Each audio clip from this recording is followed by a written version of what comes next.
go through how to beat/cheese the Walker of Illusions. This is kind of cheesy because we are abusing some of the mechanics that this boss uses. Obviously, the Walker of Illusions is very fast, but all we realistically need to do is stay close to the boss and move to the side. While she's attacking, if you sprint to the side, you'll end up behind her, and you'll, even with a heavy or slower weapon, be able to do some slash damage. I found that running R2s were the most reliable way to get hits on it. So do what you want with that little bit of information.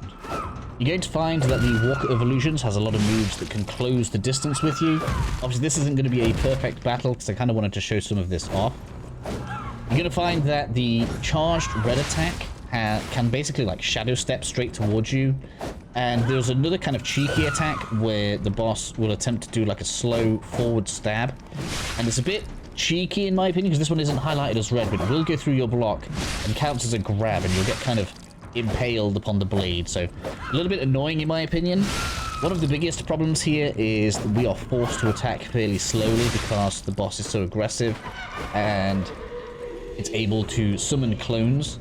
So because you are doing chip damage effectively, and then when the clone appears, you're going to have to deal with the clone. The boss is effectively going to get to regenerate all of its darkened red health.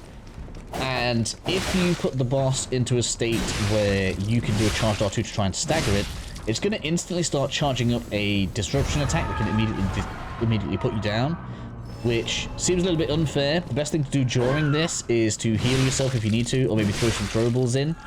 But it's really not a very nice moveset that it has when it does this kind of thing to you. The Walker of Illusions doesn't have any true phasers that I could tell. So basically the strategy is going to be to maintain pretty close distance to the boss. If you're too far away, she's just going to close in on you really, really quickly and do damage.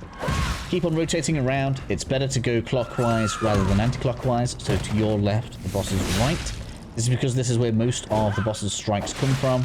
And so you'll find that most often you'll run underneath the boss's attacks or just behind them, end up behind, get yourself a running R2 on there, continue the chip damage, and you should come out victorious. I'll close out by saying thank you to all those that joined me on the stream and worked this strategy out, such as Unknown and Gary K. And I'll leave the rest of the fight in case you want to see it all. That's pretty much all of the tips that I've got, and I'll see you all in the next video.